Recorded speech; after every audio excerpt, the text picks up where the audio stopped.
اعوذ باللہ من الشیطان الرجیم۔ سورۃ البقرہ آیت نمبر 57 سے 59 تک انشاءاللہ آج ہم پڑھیں گے۔ بسم اللہ الرحمن الرحیم۔ وَإِذْ قُلْنَا ادْخُلُوا هَٰذِهِ الْقَرْيَةَ، اور جب ہم نے کہا کہ تم داخل ہو جاؤ اس بستی میں، فَكُلُوا مِنْهَا، تم کھاؤ اس سے، حَيْثُ شِئْتُم، جہاں سے تم چاہو، رَغَدًا، سیر ہو کر، وَادْخُلُوا الْبَابَ، اور تم داخل ہونا دروازے سے، سُجَّدًا، سجدہ کرتے ہوئے، وَقُولُوا حِطَّةٌ، اور تم کہنا حِطَّةٌ، نغفر لکم، تو ہم معاف کر دیں گے، خطایاکم، تمہاری خطائیں، وَسَنَزِيدُ الْمُحْسِنِينَ، اور جلد ہی ہم احسان کرنے والوں کو اور زیادہ عطا کر دیں گے۔ فَبَدَّلَ الَّذِينَ ظَلَمُوا، تو پھر تبدیل کر دیا ان لوگوں نے جنہوں نے ظلم کیا تھا، قولاً، اس بات کو، غیر الذی، اس بات کے علاوہ، قیل لہم، جو انہیں کہی گئی تھی، فَأَنزَلْنَا، تو پھر ہم نے اتارا، عَلَى الَّذِينَ ظَلَمُوا، ان لوگوں پر جنہوں نے ظلم کیا تھا، رجسا من السماء، آسمان سے ایک بدترین عذاب، بما کانوا یفسقون، اس وجہ سے کہ جو وہ فاسق بن گئے۔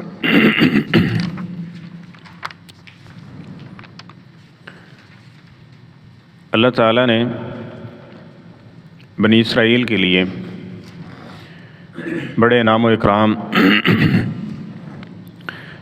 ان کے بن مانگے ان کو عطا کیے اور تیار کیے ان کے لیے، اور ان میں سے ایک یہ من و سلوہ بھی تھا، اور اس کے لیے جس طرح ہم سابقہ آیات میں پڑھ آئے ہیں، ایک تو یہ ہدایت تھی کہ تم نے پاکیزہ رزق کھانا ہے، اللہ کا شکر ادا کرنا ہے اور سٹور نہیں کرنا۔ یہاں بھی انہوں نے نافرمانی کی تو اس کی سزا ان کو کھانے کے خراب ہونے کی شکل میں اٹھانی پڑی۔ اور اسی طرح انہیں کہا گیا کہ جب تم نے یہ دسترخوان، یہ جو علاقہ ہے کھانے پینے کے لیے، اس جگہ میں داخل ہونا ہے نا، تو سجدہ کرتے ہوئے داخل ہونا ہے، اور حطتن کہنا ہے۔ حطتن کا معنی ہے ہم تو اس سے بخشش مانگتے ہیں، یعنی استغفر اللہ ہے نا ہمارے زمانے، یہ عبرانی کا لفظ، تو حطتن تم نے کہنا ہے کہ اللہ ہم تو اس سے بخشش چاہتے ہیں۔ جب سے اللہ نے زمین و آسمان کو پیدا کیا ہے نا، تو عبادت میں مزید رزق کے اندر اضافے اور مزید کی یہ دو بنیادی چیزیں ساتھ میں چلی آ رہی ہیں، ایک استغفار اور دوسرا اللہ کی عبادت۔ جب یہ دو چیزیں کم ہو جائیں گی نا، پھر رزق تنگ ہو جائے گا، رزق تنگ ہو جائے گا۔ رزق میں صرف یہ مال و دولت نہیں ہوتا، رزق میں اولاد بھی آتی ہے، صحت بھی آتی ہے، عافیت بھی آتی ہے، کبھی صحت پہ شکنجہ پڑ جائے گا، کبھی اولاد کی صورت میں تکلیف آ جائے گی، یہ ساری رزق کی مصیبتیں ہیں۔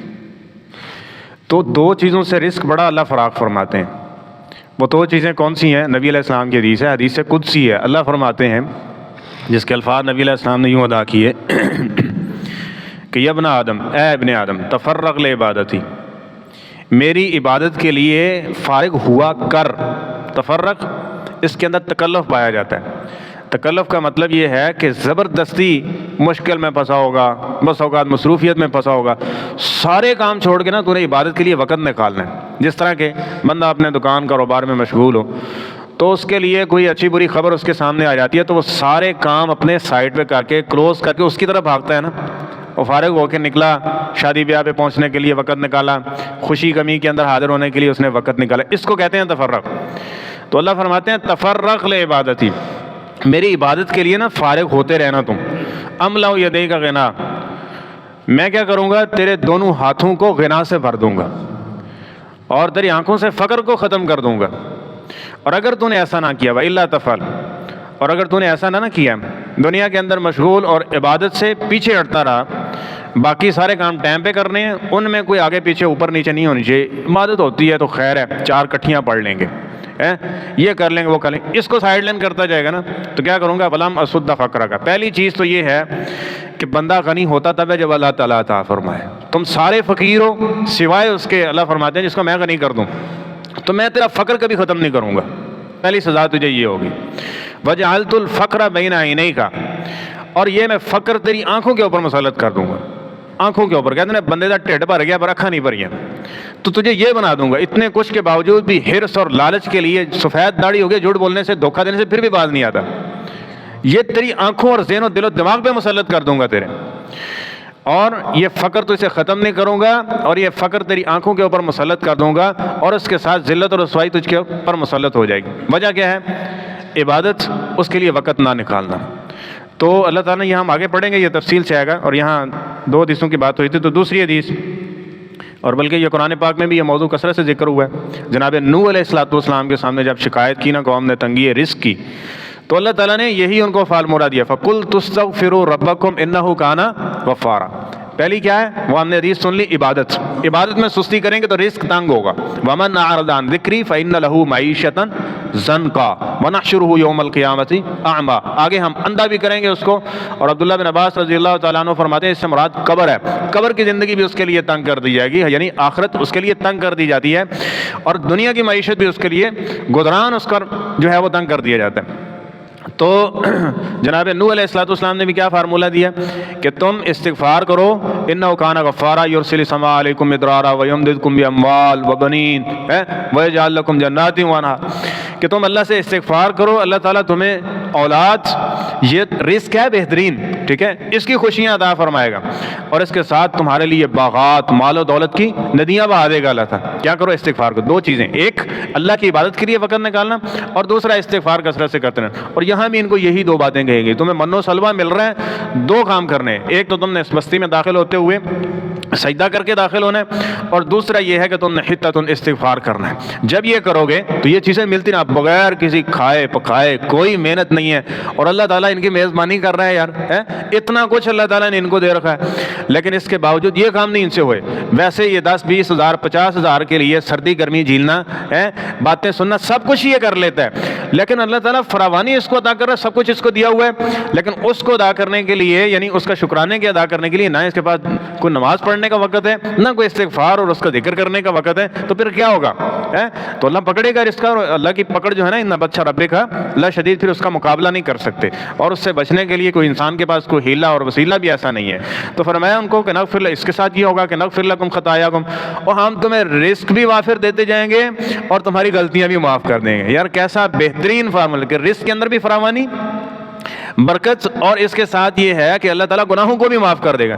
لیکن یہ کیونکہ مذہبی فارمولہ ہے، یہ مسجد سے ہو کر کے آتا ہے، یہ قرآن بیان کرتا ہے، یہ سائنٹیفکلی چیزوں سے یہ چیزیں ثابت نہیں ہوتی، زکوٰۃ دینے سے تو مال کم ہوتا ہے، سود لینے سے مال بڑھتا ہے، ہم سائنٹیفکلی ہو چکے ہیں، 2 + 2 اس کے علاوہ اور کچھ پڑھا ہی نہیں ہے، تو پھر یقین کس چیز پہ ہے؟ تو اسی چیز کے اوپر یقین ہے جس کی وجہ سے کھجل خراب ہو رہے ہیں، جس کی وجہ سے آج ذلت و خواری کا سامنا کرنا پڑ رہا ہے۔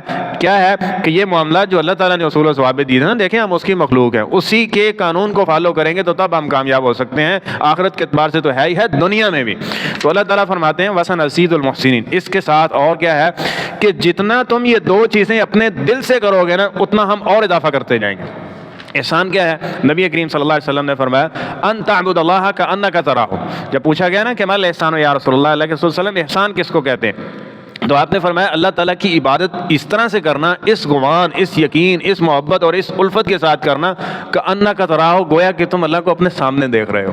اللہ کو سامنے دیکھ کے نا، جس طرح بندہ محنت سے، شوق سے، لگن سے، ایک باس اس کا دیکھ رہا ہو تو کس طرح وہ کام کرتا ہے نا، تاکہ مجھے انعام و اکرام ملے، باتیں نہ سننی پڑے، تو جب اللہ دیکھ رہا ہو اور پھر اس میں یہ ہوگا کہ وہ خالق کائنات اس سے راضی ہوگا، تو وہ کتنا اس کو عطا کرے گا، وہ کتنا اس کو نوازے گا ہر اعتبار سے، تو وہ کتنے شوق سے کام کرے۔ فرمایا احسان اس کو کہتے ہیں کہ تم اللہ تعالیٰ کی عبادت اس طرح کرو گویا کہ تم اس کو دیکھ رہے ہو۔ جب تم یوں کرو گے نا وَسَنَزِيدُ الْمُحْسِنِينَ، پھر ہم ایسا کرنے والوں کو اور زیادہ عطا کریں گے، اور سین جلد کے لیے آتا ہے نا، مضارع کے ساتھ ہی آتا ہے، اس کا مطلب ہے ان قریب ہی، جلد ہی، یعنی ہمارے اندر یہ کمی ہے، تم یہ شروع کر دو تو اللہ کے عطا کرنے میں کبھی دیر یہ وہ عطا فرمائے گا۔